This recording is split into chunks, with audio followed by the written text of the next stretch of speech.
Hello students और आप सभी का स्वागत है मेरे चैनल केमिस्ट्री हार्ट पर। तो आज हम बात करेंगे कि यहाँ पर जो हमने यूपीएससी पढ़ी थी तो उसके बाद हम बात करेंगे chemical properties of carbon compounds, यानी कि यहाँ पर अगर बात करें तो कार्बन यौगिकों के रासायनिक गुणों के बारे में हम यहाँ पे बात करेंगे।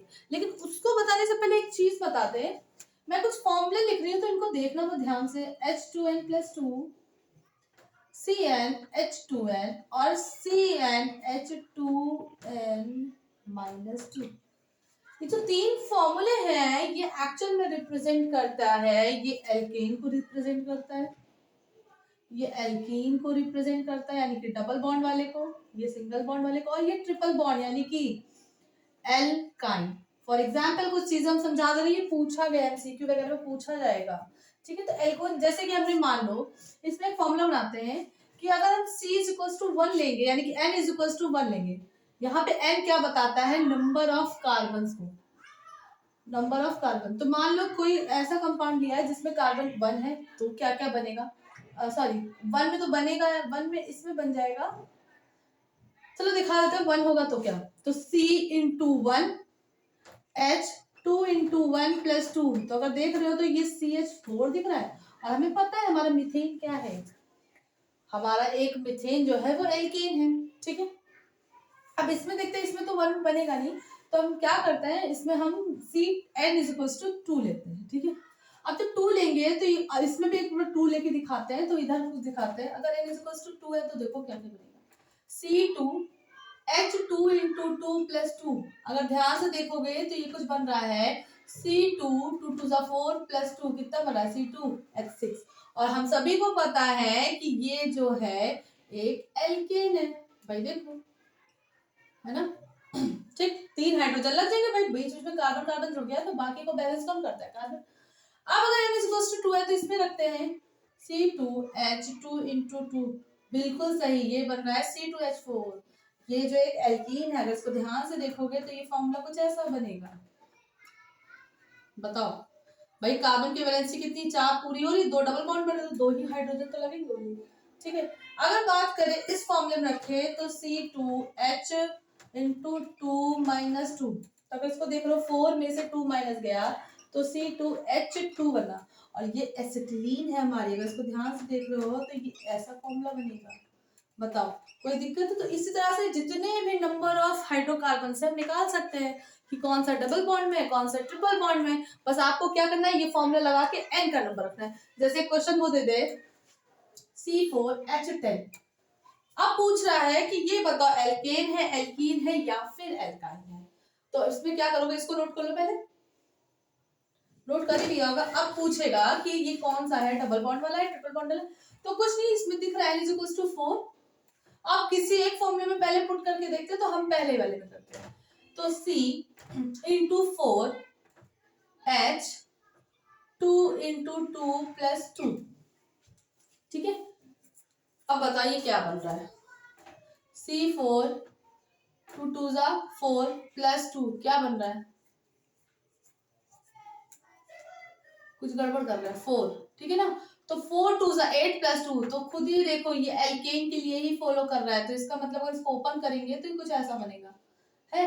अब इसको बैलेंस कितने हाइड्रोजन करेंगे, 3, और इनको देखो बैलेंस हो रहा, 3 3 6 7 8 9 10, करेक्ट, समझ में आया। तो इसी तरह से पढ़ना है, अब इसको देखना अपने हिसाब से, इतना टाइम नहीं है कि इसको डिस्क्राइब करें। मेन टॉपिक पे आते हैं जो कि सबसे इम्पोर्टेंट है, वही उसके बारे में चर्चा करेंगे यहाँ पे। चलो तो अब हम देखते हैं यहाँ पे क्या होता है कि जो कार्बन कंपाउंड्स होते हैं उनकी भी बहुत सारी प्रॉपर्टीज होती है, उनकी भी बहुत सारी केमिकल रिएक्शंस होती है।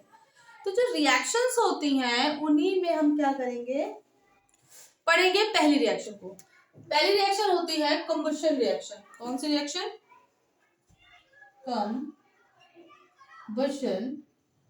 रिएक्शन, शॉर्ट फॉर्म में लिख रहे हैं रिएक्शन, समझ जाना, ठीक है, जिसको हम हिंदी में बोलते हैं दहन अभिक्रिया।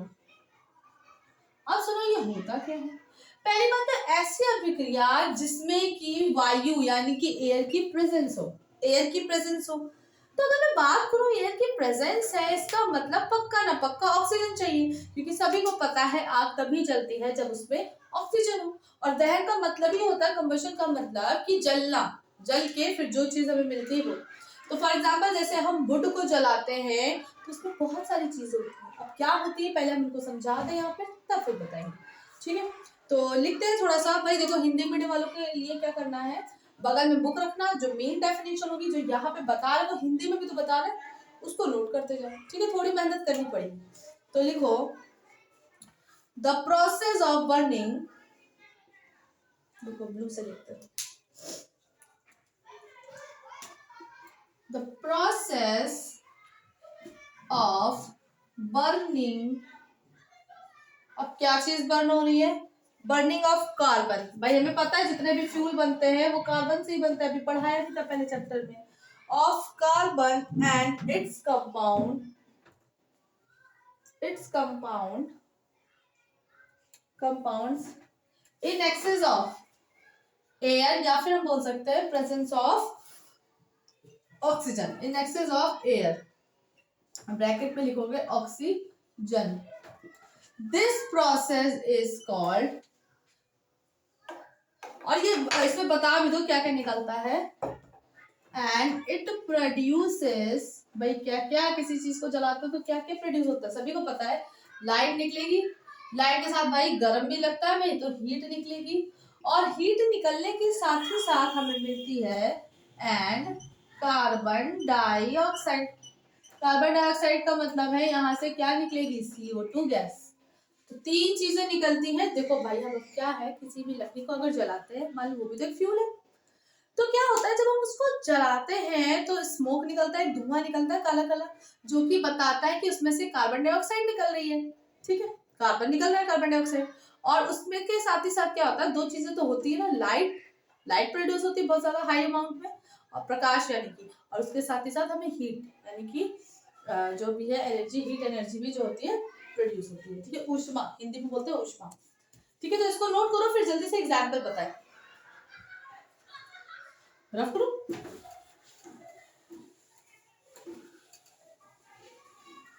अब देखो इसको बहुत ध्यान से।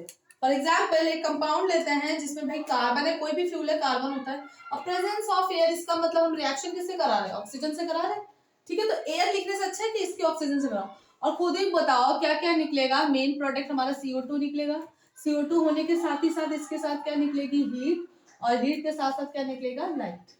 बताइए क्या आसान सी रिएक्शन नहीं कर पाओगे। दूसरा, अगर मान लो यहाँ पर हमने मीथेन ले लिया, भाई मीथेन भी तो एक, क्या कहते हैं, मीथेन भी तो एक तरह का फ्यूल है। अब उसकी रिएक्शन जैसे ही ऑक्सीजन से कराएंगे तो बेटा याद रखना, CO2 तो निकलेगा, लेकिन हाइड्रोजन का क्या, हाइड्रोजन बना देगा वाटर। कभी कभी देखा होगा लकड़ी को भी अगर जलाओ तो उसमें से पानी भी निकलता है, हल्का हल्का निकलता है ना, बुलबुले जैसे पानी, तो एक्चुअली वहां पे वाटर भी प्रोड्यूस होता है। इसके साथ ही साथ क्या होगा, हीट निकलेगी और लाइट निकलेगी। बताओ कोई दिक्कत है? याद रखना हीट को एक और सिंबल होता है रिप्रेजेंट करने का, ऐसे डेल्टा से रिप्रेजेंट करता है। और सनलाइट यानी कि सनलाइट में बहुत सारी रिएक्शन होती है, मैं बताऊंगी, उसको रिएक्ट मतलब डिनोट करते हैं H और न्यू से, ठीक है। ये न्यू है, और इसमें एक रिएक्शन जो है वो तुम लोग करके बताना, और बताना कि क्या होगा, या जैसे अब रिएक्शन है वो मैं दे रही हूँ। तो रिएक्शन है C2H6, ठीक है। C2H6 है, इसकी रिएक्शन ऑक्सीजन से कराएंगे। अब तुम लोग बताओगे मुझे प्रोडक्ट क्या मिलेगा, मिलेगा यही कार्बन डाइऑक्साइड और हाइड्रो वाटर निकलेगा, लेकिन क्या क्या बनेगा, कैसे मतलब बैलेंस करोगे उसको, बस इतनी सी ट्रिक है, तो बना के दिखाना मुझे। बताओ कोई दिक्कत है? अच्छा एक चीज बोलते हैं, पूछा जा सकता है कि जब हमारी मीथेन होती है इसका क्या एक जनरल नेम होता है, तो याद रखना मीथेन को बोलते हैं मार्श गैस भी। और मार्श गैस इसलिए बोलते हैं क्योंकि मार्श का मतलब होता है कि ये मार्श लैंड पे पाई जाती है। मार्श लैंड का मतलब है कि जो दलदली इलाके होते हैं, दलदल वाले, पता ही होगा, दलदल वाले बहुत देखे होंगे मूवीज में, तो वहां पे ये पाई जाती है। तो इसी वजह से इसको बोलते हैं मार्श गैस, क्योंकि मार्श लैंड से प्रोड्यूस होती है, that's why we call marsh gas. Okay, reaction समझ में आ गई? चलो हम नेक्स्ट रिएक्शन में पहुंचते हैं, जल्दी से कर लेना भाई होमवर्क जैसा भी होगा, ठीक है ना। और मुझे बताना कमेंट बॉक्स में कि क्या प्रोडक्ट बन रहा है। ओके भाई, मुझे भी तो पता चले आप लोग क्या मेहनत कर भी रहे हो कि नहीं कर रहे हो। चलो अब हम नेक्स्ट रिएक्शन में बात करते हैं। रिएक्शन नंबर 2 है जिसको बोलते हैं ऑक्सीडेशन रिएक्शन, जो कि बहुत ज्यादा इंपॉर्टेंट है क्योंकि इन चारों रिएक्शन को आप लोग बहुत अच्छे से पढ़ लें, इसलिए क्योंकि इसके बाद हम लोग पढ़ेंगे अल्कोहल को, एसिड को, तो उसमें यही सब रिएक्शन लगेंगे। ठीक है, ऑक्सीडेशन रिएक्शन, रिएक्शन शॉर्ट में मत लिखना, मैं लिख रही हूँ पर आप नहीं लिखेंगे। इसको बोलते हैं ऑक्सीकरण अभिक्रिया। भाई इसमें का भी मतलब है, ऑक्सीकरण अभिक्रिया का मतलब है दोनों में थोड़ा अंतर है। अगर आप लोग देख रहे होगे तो कंबशन यानी कि दहन जो अभिक्रिया थी उसमें भी ऑक्सीजन प्रेजेंट था और इसमें भी। तो बेटा याद रखना, उसमें क्या होता है, ऑक्सीजन की प्रेजेंस में कंप्लीट ऑक्सीडेशन होता है, यानी कि ऑक्सीडेशन जो होता है ऑक्सीजन कंप्लीटली कर देता है। लेकिन यहाँ पर कंप्लीटली ऑक्सीडेशन नहीं होता है, एक्चुअल में यहाँ पे पार्शली ऑक्सीडेशन होता है। बात याद रहेगी, बात याद रहेगी, बताओ। ठीक है, तो हम ये लाइन लिख सकते हैं कि भाई ऐसे जो कंबशन रिएक्शन होती है उसमें कंप्लीट वो होता है, क्या कहते हैं, ऑक्सीडेशन होता है। बट बहुत सारी ऐसे रिएक्शंस होती हैं जिसमें कि ऑक्सीडेशन कंप्लीट नहीं हो पाता और उन्हीं रिएक्शन को हम बोलते हैं ऑक्सीडेशन रिएक्शन। तो बताओ, यानी कि ऐसी रिएक्शन जिसमें कंट्रोलिंग कंबशन हो, कंट्रोलिंग तो कर ले भाई अपने हिसाब से, हम कर ले। Controlling combustion reaction is called oxidation reaction. बताओ कोई दिक्कत? तो जो बोला उसी भाषा में लिखना। अब इसकी रिएक्शन में देखते हैं, वो ज्यादा इंपॉर्टेंट है। तो देखो अब इसमें किसको लेते हैं, तो याद रखना, in this reaction, in this type of reaction we take KMnO4 या वी टेक, हाँ, या फिर मतलब इनकी प्रेजेंस में होता है KMnO4 जिसको बोलते हैं पोटेशियम परमैंगनेट। ठीक है, और इसकी जगह पे यूज कर सकते हैं K2Cr2O7 जिसको बोलते हैं, ये नाम याद रख लो, KMnO4 पोटेशियम परमैंगनेट, K2Cr2O7 जिसको बोलते हैं पोटेशियम डाइक्रोमेट। भाई 8 लग गया मतलब ऑक्सीजन, और डाइक्रोमेट का मतलब दो क्रोमियम है ना, तो डाइक्रोमेट, तो पोटेशियम डाइक्रोमेट। ओके, बहुत आसान है याद करना ना, K2Cr2O7। अब इसकी रिएक्शन करके दिखाते हैं। ठीक है, ठीक है, और याद रखना ये होता है एल्कलीन, अल्कलाइन, यानी कि इसमें अगर KMnO4 है तो इसमें NaOH या फिर KOH। भाई एल्कली मेटल होती है ना, एल्कलीन याद होगा, सोडियम और पोटेशियम, अगर पीरियोडिक टेबल बहुत अच्छे से पढ़ा होगा तो। और याद रखना जो K2Cr2O7 लेते हैं ये एसिडिक होता है नेचर, कैसा लेते हैं, एसिडिक, यानी कि H+ वाला। ठीक है, बस इतनी सी बात याद रखो। अब इसमें हम रिएक्शन कराएंगे, जब रिएक्शन कराएंगे तो आपको समझ में आ जाएगा। ठीक है, चलो अब रिएक्शन बताते हैं। अब इसमें हम लेंगे एथेनॉल। एथेनॉल अब तो बता दिया है ना क्या होता है, C2H5OH होता है, या इसको भी थोड़ा ओपनली कर देते हैं, C2H5OH को हम ऐसे भी तो लिख सकते बेटे, CH3CH2OH। ठीक है ना, अब हम इसकी रिएक्शन किससे करवाएंगे, एल्कलाइन KMnO4 और एसिडिक, देखो एसिडिक लिखा और ना लिखा हो, अगर K2Cr2O7 ये सब लिखा है। अब इसका मतलब पता है क्या होता है, इसका मतलब यहाँ पर दो फ्री ऑक्सीजन जो होती हैं वो जुड़ रही होती है, इसको बोलते हैं। ठीक है, नवजात ऑक्सीजन बोलते हैं, इसी को बोलते हैं।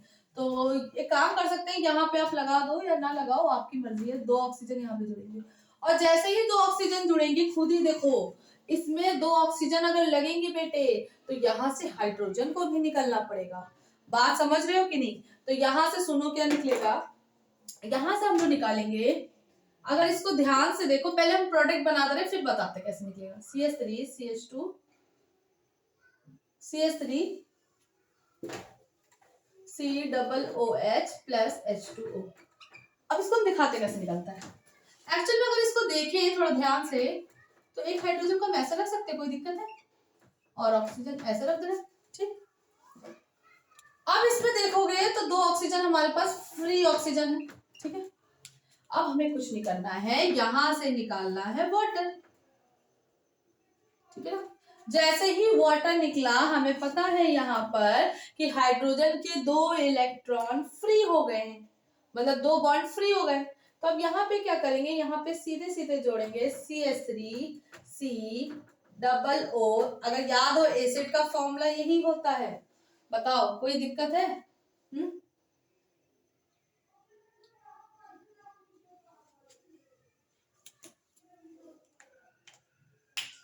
या तुम लोग को अगर तरीके से समझाया तो एक्चुअल में ये ऐसा बनता नहीं है, कायदे से ही समझाते हैं, देखते हैं ऐसे नहीं करेंगे। चलो ऐसे बताते हैं। पता है एक बात बेटा बता रहे हैं, चलो बताते ही हैं जैसे बताया जाता है। तो याद रखना कि ये जो रिएक्शन होती है इसमें सब सीधे जाके ऑक्सैलिक, मतलब कि सीधे जाके एसिड नहीं बन जाता, एसिटिक एसिड बना ना, तो याद रखना सीधे जाके एसिडिक एसिड नहीं बनता। एक्चुअल में ये पहले बनाता है एल्डिहाइड, और एल्डिहाइड हमें पता है CHO होता है। देखो ये बनता कैसे है, इसकी मैकेनिज्म हल्की फुल्की दिखा रहे, देखो CH3 CH2, ठीक, O और H, ठीक है। अब क्या होगा, पहले स्टेप में क्या होता है कि ये हमें देता है एल्डिहाइड, तो यहां से क्या होगा बेटे, यहां से निकलता है हमारा वाटर, ठीक है। आप पहले जैसे बता रहे वैसे देखो, जैसे ही वाटर निकला इसमें से 2 बॉन्ड की कमी हो गई, यानी कि इसके पास क्या है, बैलेंस करने के लिए हमारे यहाँ पे वाटर निकला, वाटर निकाल दे। अब यहाँ पे कुछ ऐसा बन गया, अगर ध्यान से देखो तो C दिख रहा है, H दिख रहा है। अब ये जो ऑक्सीजन है फ्री ऑक्सीजन, वो क्या करेगा, इसकी कमी को दूर करेगा, और वो क्या करेगा, यहाँ पे आके अटैक करेगा। तो ये कुछ ऐसा हो जाएगा, C डबल बॉन्ड H। अगर इसको ध्यान से देखो, डबल बॉन्ड, भाई ऑक्सीजन डबल बॉन्ड से ही लगेगा ना, तो याद रखना क्यों, क्योंकि यहाँ पे 2 कमी हो गई है, मतलब 2 बॉन्ड की कमी हो गई है, तो पूरा करने कौन आएगा, ऑक्सीजन आएगा। और ये हमें पता है ये हमारा क्या है, CHO दिख रहा है, बताओ कोई दिक्कत है, बताओ CHO ही है ना। इसको हम ऐसे दिखा सकते हैं, अभी मैंने बताया था लास्ट क्लास में, ठीक है। अब ये एल्डिहाइड और ये रिएक्शन पूरी नहीं हुई है, बिकॉज हमने K2Cr2O7 और KMnO4 लिया, तो इनका काम होता है 2 ऑक्सीजन को लगाना, ठीक है। अगर हम H2SO4 ले लेते तो एक ही ऑक्सीजन लगता। तो अब ये क्या है, वो फिलहाल एंटर की बात है। अब इसमें फिर से क्या होगा, एक ऑक्सीजन ऐड होगा, और ये चुपचाप क्या करेगा, इस पे आके अटैक करेगा। तो ये हो जाएगा कुछ ऐसा, होता बहुत कुछ है, ये बॉन्ड और टूटेगा उतना तुम लोग को मुझे अभी नहीं बताना है, ठीक है। तो ये कुछ ऐसा बन जाएगा, और अगर इसको ध्यान से देख रहे हो तो हमारा क्या है, CH3 COOH। बताओ कोई दिक्कत है? ठीक है, तो इसको अच्छे से देख लो एक बार, जिसको नहीं समझ में आए एक बार फिर से वीडियो पीछे करके देख लेना। अब इसकी एक ट्रिक बता रहे कि इसको कैसे याद करना है, या एक काम करते, हाँ अभी बता देते चलो ट्रिक। अगर इसकी बात करें तो चुपचाप तुमने करना क्या है, सुनो। इस रिएक्शन में कुछ भी आएगा, इसमें से 2 हाइड्रोजन को रिमूव कर देना, तरीका बता रहे हटा देना, मतलब हटाना, और सीधे उसमें एक ऑक्सीजन जाके जोड़ देना। ये ट्रिक है, चाहे कोई भी दुनिया का कंपाउंड दे दिया, अगर ये रिएक्शन हो रही है तो चुपचाप हमें क्या करना है, 2 हाइड्रोजन हटाना है, और जैसे ही 2 हाइड्रोजन हटाओगे इसका मतलब डबल बॉन्ड लगा के ऑक्सीजन आ गया, और OH जो लगा रहने दो। ये हमारी ट्रिक है। जैसे अब इसकी जगह क्वेश्चन दे दिया होता उन्होंने CH3 CH2 CH2OH, तो कोई दिक्कत नहीं है, जो हाइड्रोक्सी ग्रुप के बगल वाला होगा वहीं पे हाइड्रोजन निकालना है हमें। तो 2 हाइड्रोजन को हम क्या करेंगे, रिमूव करेंगे, और उसकी जगह क्या रख देंगे, ऑक्सीजन लगा देंगे। तो बस ये हो गया COOH, और इसी को तो हम ऐसे लिख सकते हैं, पता ही ना, ऐसे। कोई दिक्कत है? अब बताओ कोई दिक्कत है? तो ये ट्रिक है, ठीक है।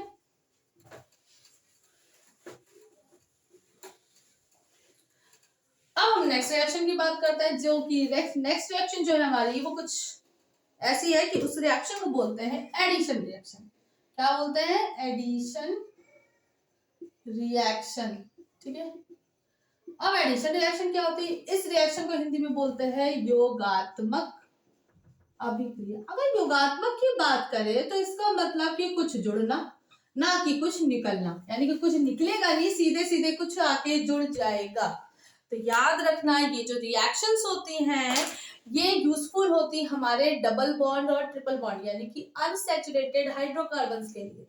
और वो क्या करते हैं, मैंने बोला था कि जो अनसैचुरेटेड हाइड्रोकार्बन्स होते हैं वो अपनी कंडीशन से सेटिस्फाइड नहीं होते, इसलिए उनका नाम अनसैचुरेटेड होता है। और वो चाहते हैं कि हम किसी ना किसी तरह से सैचुरेटेड बन जाए। इट मीन्स वो चाहते हैं कि वो सिंगल बॉन्ड में कन्वर्ट हो जाए।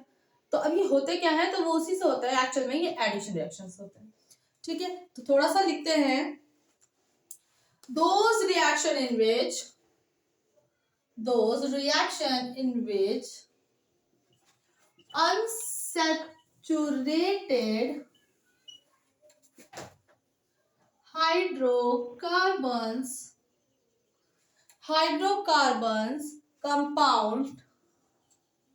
compounds combine hydrocarbon compound combined with other substance, किसी और के साथ जुड़ जाते हैं, other substance to give a single bond to a single product, या सिंगल प्रोडक्ट भी कहते हैं। कि इसमें याद रखना बेटे, एक से ज्यादा प्रोडक्ट नहीं बनेगा, हमें सिंगल एक लौता प्रोडक्ट मिलेगा। ठीक है, single product is called addition reaction. तो ज्यादा ये यूजफुल किसके लिए होती है, अनसैचुरेटेड हाइड्रोकार्बन्स के लिए। ठीक है, अब इसमें लिखो, तो अगर बात करें तो यूजफुल है ये डबल बॉन्ड, उसके बाद ट्रिपल बॉन्ड, एक कीटोन ग्रुप भी होता है, ये भी तो अनसैचुरेटेड है, तो इनके लिए भी क्या होती है, बेनिफिशियल होती है। लेकिन ये अभी नहीं पढ़ना, हमने यही पढ़ना है दो। ठीक है, नोट हो गया। अब इस वजह से रिएक्शन बताएंगे, बिल्कुल क्लियर हो जाएगा। अब सुनो, जैसे हमने लिया एक इथीन, हमें पता है इथीन क्या होता है, ऐसे होता है। और याद रखना, इसमें कुछ पॉइंट लिखना होगा कि इसमें कैटलिस्ट यूज करते हैं, सीधे सीधे लिख देते हैं। हाँ, इसमें क्या होता है, कैटलिस्ट यूज करते हैं, ज्यादा में लिखवाने की जरूरत नहीं है। कैटलिस्ट कौन सा यूज करते हैं, तो बेटा याद रखना, निकल यूज कर सकते हैं, इसकी जगह पे प्लेटिनम यूज कर सकते हैं, इसकी जगह पे पैलेडियम यूज कर सकते हैं। अगर आपको इन तीनों में से कोई भी कैटलिस्ट दिख रहा है, तो इसका मतलब यहाँ पे एडिशन रिएक्शन है। ठीक है, और ये जैसे ही लगते हैं, तो इनका कहने का मतलब है ये जोड़ेंगे इस कंपाउंड में हाइड्रोजन। क्या जोड़ेंगे, H2। याद रहेगी मेरी बात की नहीं, बताओ। अब सुनो, कैटलिस्ट क्या होता है, इसको भी समझ लो। कैटलिस्ट होते क्या है, वो रिएक्शन में क्या होता है, रिएक्शन के रेट को बढ़ाते हैं। यानी कि हम मान लो कोई एक चीज बना रहे हैं, मुझे प्रोडक्ट चाहिए और वो बन रहा है हफ्ते में, लेकिन अगर मैंने निकेल या कोई कैटलिस्ट डाल दिया तो वो मुझे कुछ घंटों में दे देगा।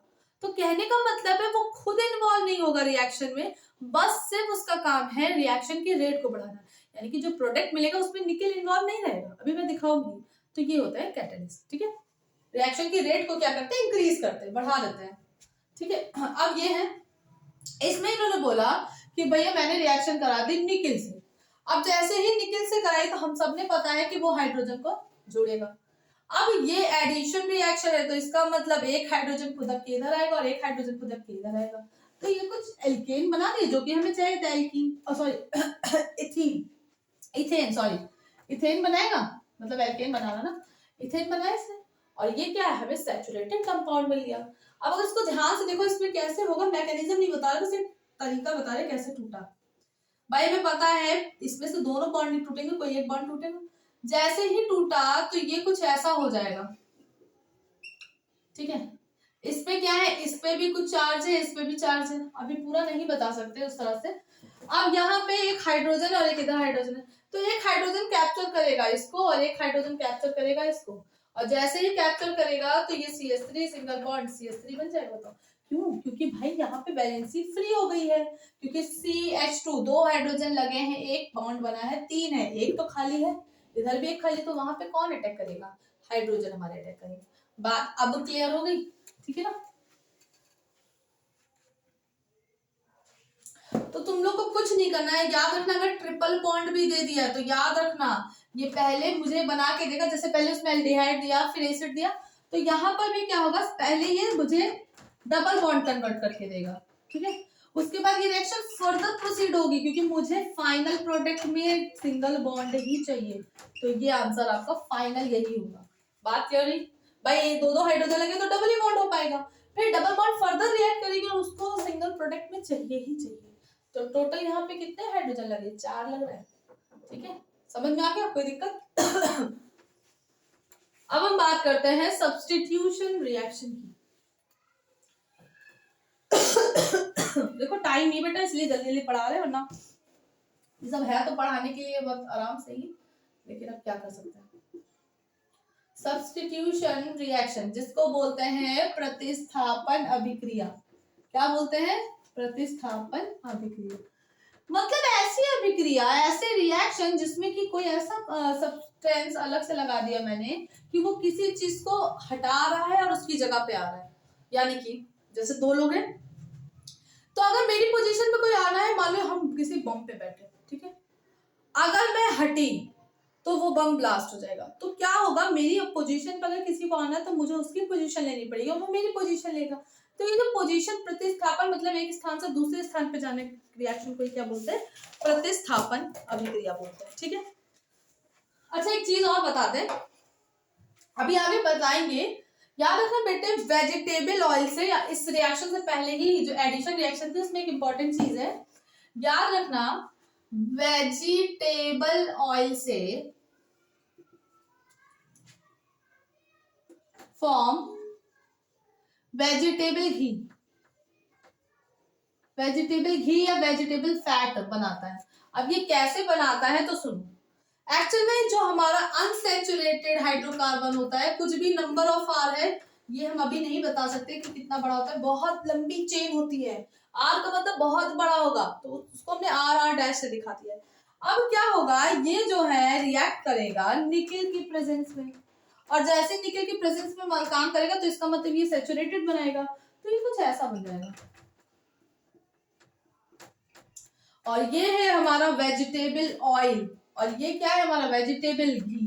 तो याद रखना, जो डालडा वालडा होता है वो हम लोग के लिए हेल्दी नहीं होता, मना किया जाता है और बोलते हैं कि देसी घी खाना चाहिए, डॉक्टर मतलब या डॉक्टर ऐसे बोलते हैं।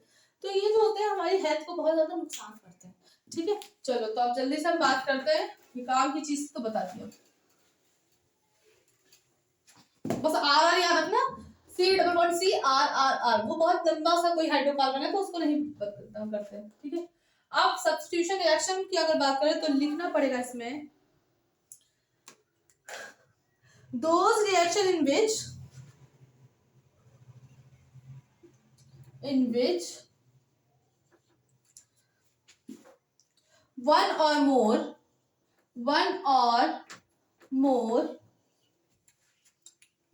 hydrogen atoms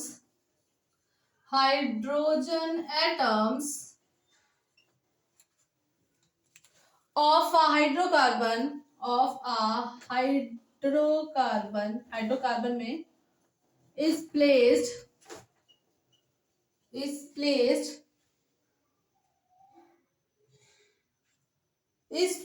by one or any other substance।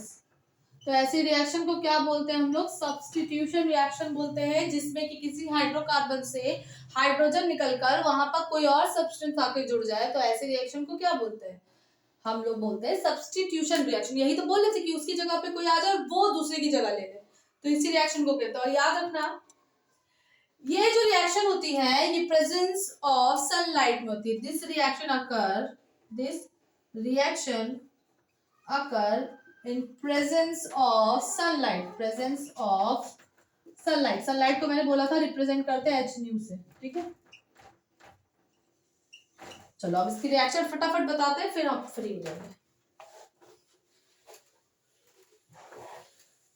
तो सुनो, ये रिएक्शन जो है वो है हमारी मीथेन मार्श गैस है, और इसकी रिएक्शन हमने करा दी क्लोरीन से। जैसे ही ये रिएक्शन करेगा सनलाइट की प्रेजेंस में, ये सनलाइट है, तो हमें पता है इस सब्स्टिट्यूशन रिएक्शन, इसका मतलब यहाँ से एक हाइड्रोजन हटेगा और उसकी जगह पे आ जाएगा क्लोरीन। तो जैसे एक हाइड्रोजन हटा CH3 हुआ, और जैसे ही CH3 हुआ तो भाई इसकी एक वैलेंसी फ्री है, जिसपे कौन आके लग जाएगा? क्लोरीन। ठीक है, और क्लोरीन एक हाइड्रोजन निकला तो वो क्या बना देगा? HCl। बेटा ये रिएक्शन पता है आगे भी हो सकती है, तो इसके आगे क्या होगा? सुनो, यही चीज अब आगे लगेगी भाई, जब तक हाइड्रोजन नहीं निकलेंगे तब तक क्लोरीन उससे जुड़ता रहेगा, ये ऐसा होता है। तो अब क्या होगा, फिर से एक हाइड्रोजन निकला तो हम यहाँ पे सबसे पहले HCl निकाल दें। अब क्या होगा, ये बन गया CH2Cl2, करेक्ट। भाई क्लोरीन लगता है ना, नंबर ऑफ क्लोरीन बढ़ेंगे, नंबर ऑफ हाइड्रोजन कम होंगे, फिर ये रिएक्शन फर्दर प्रोसीड करेगी। अब ये बना देगी क्लोरोफॉर्म। क्लोरोफॉर्म तो जानते ही होगे, CH3 सॉरी CH, भाई हाइड्रोजन कम हुआ, और Cl3 और क्या बना HCl। फिर ये रिएक्शन अभी भी प्रोसीड होगी बिकॉज यहाँ पे हाइड्रोजन है, तो ये फिर से Cl2 से रिएक्शन करेगी, प्रेजेंस ऑफ सनलाइट। आप बताओ CCl4 बन जाएगा, कार्बन टेट्राक्लोराइड और Cl2। ये कंप्लीट रिएक्शन है, बुक में ऐसे भी दिया है और बुक में इतना भी दिया है, तो आपको जहां तक सही लगे वो करें। वैसे मेरे हिसाब से तो पूरा ही करें क्योंकि बहुत इजी है, हमें तो गेम लग रहा है। ठीक है, क्या है, एक एक हाइड्रोजन कम करते जाओ, क्लोरीन एक एक जोड़ते जाओ, जब हाइड्रोजन कम हो जाएंगे, खत्म हो जाएंगे, तब ये रिएक्शन हमारी जाके कंप्लीट हो जाएगी। ओके, जल्दी से करो तो एक बार रिमाइंड करा दे फटाफट। तो भाई अगर सनलाइट दिख गया और हाइड्रोकार्बन दिख गया और क्लोरीन और ब्रोमीन दिख गया, तो भाई यही रिएक्शन है प्रतिस्थापन, यानी कि सब्स्टिट्यूशन रिएक्शन। और जल्दी से एक बार रिमाइंड कराते हैं ट्रिक के साथ। ठीक है, देखो trick number 1 for first reaction के लिए, जैसे कि अगर मान लो हमारा CH4 है, ठीक है, और उसकी रिएक्शन इन्होंने प्रेजेंस ऑफ ऑक्सीजन बोल दिया और KMnO4 और नहीं दिया है। अगर KMnO4 दिया है तो वो ऑक्सीडेशन रिएक्शन है, लेकिन अगर KMnO4 नहीं दिया है, ऐसे ही दे दिया है, एयर लिख दिया है, तो समझ जाना ये कंबशन रिएक्शन है। और सबसे पहले हमें इसमें मेन प्रोडक्ट CO2 निकालना है और वाटर भी निकलेगा बिकॉज हाइड्रोजन है ना, निकाल दो, इसके साथ साथ हीट निकाल दो और क्या निकाल दो, लाइन। यही हमारी ट्रिक है, इससे ज्यादा कोई और प्रोडक्ट नहीं बनेगा, भले ही कोई बड़ा कंपाउंड हो उसमें हम सिर्फ बैलेंस करते रहेंगे आगे। ठीक है, बाकी यही इतनी चीज निकलेगी। अब बात करते हैं ट्रिक नंबर 2 यानी कि सेकंड जो ऑक्सीडेशन रिएक्शन है, तो उसकी खासियत ये है कि हमारा अल्कोहल ही होगा। ठीक है, अब अल्कोहल में क्या दिखा देंगे, अगर KMnO4 दे दिया, एल्कनीन दिया हो या ना दिया हो डजंट मैटर, K2Cr2O7 दे दिया, तो हमें पता है यहाँ पर 2 ऑक्सीजन जुड़ने ही जुड़ने, 2 एक नहीं, तो एल्डिहाइड बनेगा, लेकिन मेन प्रोडक्ट क्या बनेगा, एसिड। तो सीधे सीधे तुमने क्या करना है, मैंने बोला था कि हाइड्रोक्सी ग्रुप की जो बगल वाला कार्बन होगा उसमें से 2 हाइड्रोजन निकाल दो और वहां पे एक ऑक्सीजन जोड़ दो, तो ये बन जाएगा CH3COOH। बताओ बना, और वाटर क्या निकलेगा बेटे, वाटर निकल जाएगा। ठीक है, कैसे, क्योंकि एक H2 निकला और यहाँ 2 ऑक्सीजन, तो एक ऑक्सीजन यहाँ लग जाएगा और एक ऑक्सीजन वाटर के साथ निकल जाएगा। अब हम बात करते हैं ट्रिक नंबर 3 यानी कि जो नेक्स्ट रिएक्शन है वो है हमारी एडिशन रिएक्शन। तो उसमें अगर तुम्हें अनसैचुरेटेड हाइड्रोकार्बन दिख रहा है और निकेल दिख रहा है, तो भाई निकेल देख के तो सीधे डर जाना और बोलना हाइड्रोजन लगेगा। इसको क्या करना है, मुझे किसी ना किसी तरह से इसको सैचुरेटेड करना है, यानी कि चुपचाप सिंगल बॉन्ड बनाकर हाइड्रोजन बैलेंस कर लेना। सिंगल बॉन्ड कार्बन कार्बन के बीच में लगाना और उसके बाद इसको बताने का तरीका है, कोई भी कंपाउंड दिया हो, जितने कार्बन हो उनके बीच में सिंगल बॉन्ड लगा दो। और हमें पता है कि इसकी वैलेंसी 4 होती है, तो इसमें कितने हाइड्रोजन लगेंगे, 3 लगेंगे, इधर भी, तो इस तरह से तुम लोग बैलेंस कर लोगे। लास्ट सब्स्टिट्यूशन रिएक्शन है, कुछ भी दिया हो, अगर क्लोरीन और सनलाइट दिख रही है, सनलाइट, तो याद रखना इसमें से एक हाइड्रोजन कम करना, क्लोरीन जोड़ना और HCl चुपचाप निकाल देना। तो इस तरह से करना है, ऐसे ये फर्दर आगे भी प्रोसीड होगा, तो सबसे करते रहना। ओके, तो आई होप आप लोग का लेक्चर समझ में आया हो। इसमें क्या है कि आप प्रैक्टिस करें और कमेंट बॉक्स में बताएं कि कैसा लगा आपको ये लेक्चर, क्योंकि मुझे भी पता चले कि आप पढ़ भी रहे हो कि नहीं पढ़ रहे हो। ओके, सो नेक्स्ट वीडियो आज ही बना रही हूँ, तो वो भी अपलोड करूंगी, तो दिन में आप लोग को मिल जाएगा। ये सुबह पहुंचेगा, तो उसके बाद जैसे ही ये अपलोड हो जाएगी उसके बाद दूसरी वाली भेज दूंगी। Okay, all the best.